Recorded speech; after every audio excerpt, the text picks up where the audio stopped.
রাজধানীর শ্যামলীর শিশু মেলায় আছেন সহকর্মী আলিমুজ্জামান সাফওয়ান। সেখান থেকে সরাসরি যুক্ত হচ্ছেন তিনি। সাফওয়ান, মানুষের উপস্থিতি কিরকম দেখতে পাচ্ছেন, বিস্তারিত নিয়ে জানাবেন। আমি এই মুহূর্তে শ্যামলীর যে বিনোদন কেন্দ্র শিশু মেলা সেখানে রয়েছি। তো সকালের কিছু পরে কিন্তু এখানে যে প্রত্যেকটি রাইডগুলো রয়েছে সেগুলো কিন্তু আসলে অনেক ভিড় আমরা দেখতে পাচ্ছি। বিভিন্ন নানা শ্রেণীর পেশার মানুষ এখানে তাদের পরিবার পরিজন স্পেশালি ছোট বাচ্চাদেরকে নিয়ে এসে তারা এখানে আসলে প্রতিটি রাইডে উঠছেন এবং উপভোগ করছেন। এই জায়গাটি আসলে একটি আনন্দ কোনো জায়গাতে আসলে দেখতে পাচ্ছি আমরা। এখানে অনেক মানুষের উপস্থিতি রয়েছে, তারা তাদের পরিবার পরিজন এবং বাচ্চাদেরকে সাথে নিয়ে আসছেন এবং তারা কিন্তু বিভিন্ন রাইডে উঠছেন এবং সেগুলো এনজয় করছেন। তো যদি একজনের সাথে কথা বলতে চাই, তো ঈদে আসলে শিশু মেলায় কেন আসেন বা ঢাকার বাহিরে কেন গেলেন না? এরকম প্রতিবারই তো ঈদ ঢাকার বাইরেই করা হয়, এবার ট্রাই করতেছি যে ঢাকার ভেতরের পরিবেশটা কেমন সেটা দেখার জন্য। তিনি বলছিলেন যে আসলে ঢাকার বাইরেই সবসময় ঈদ করেন, তো এবার ঢাকার ভেতরে করছেন। আপনার সাথে আপনার ছোট বোন আছে, আজকে ঈদের আনন্দ কেমন লাগছে তোমার? ঈদের আনন্দ আমার অনেক ভালো লাগছে, খুব আনন্দ লাগতেছে। কোন কোন রাইডে উঠেছো? আমি মাত্র গাড়ির রাইডে উঠেছি। একজনের সাথে কথা বলছিলাম, ও কিছুক্ষণ আগে এসেছে ওর পরিবারের সাথে, বড় ভাইয়ের সাথে। ওরা কিন্তু এই যে শিশু মেলার বিভিন্ন যে রাইডগুলো রয়েছে সেগুলোতে তারা উঠছে এবং সেখানে ঘুরে ঘুরে কিন্তু দেখছে।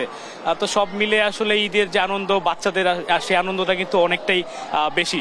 সেক্ষেত্রে দেখা যায় যে যারা ঢাকায় ঈদ করে ঢাকার বাইরে যেতে পারে না, বিভিন্ন কারণে আসলে যেতে পারে না, তারা কিন্তু এই যে ঢাকার ভিতরে যে সীমিত যে পর্যটন কেন্দ্রগুলো রয়েছে, শিশু মেলা রয়েছে, চিড়িয়াখানা রয়েছে, ধানমন্ডি লেক রয়েছে, এইসব জায়গায় কিন্তু তারা আসে। আবার এখন বর্তমানে কিন্তু অনেক দামি দামি রাইডেরও ব্যবস্থা রয়েছে, তো সেখানে যারা যেতে পারে না, দেখা গেছে মধ্যবিত্তরা, তারা কিন্তু এই যে এখানে আসে এবং এখানে কিন্তু খুব বেশি যে আসলে রাইড আছে তেমনটি কিন্তু না, যে অল্প কিছু যেগুলো রয়েছে সেগুলোর মধ্যেই থাকার চেষ্টা করে। তো আমি আরেকজনের সাথে যদি একটু কথা বলতে চাই, যে এবার ঈদটি কেমন কাটছে? ভালো। এখানে আসলে পরিবারের সাথে এসেছেন, এখানে কি কি রাইডে উঠছে? না, এখনো উঠিনি, এই মাত্র আসলাম, দেখি আর কি। বাচ্চা ঘুমাইছে তো দেখি, তারপরে যদি বাচ্চা হয় জাগ না পায় তাহলে আমরা একটু উঠবো।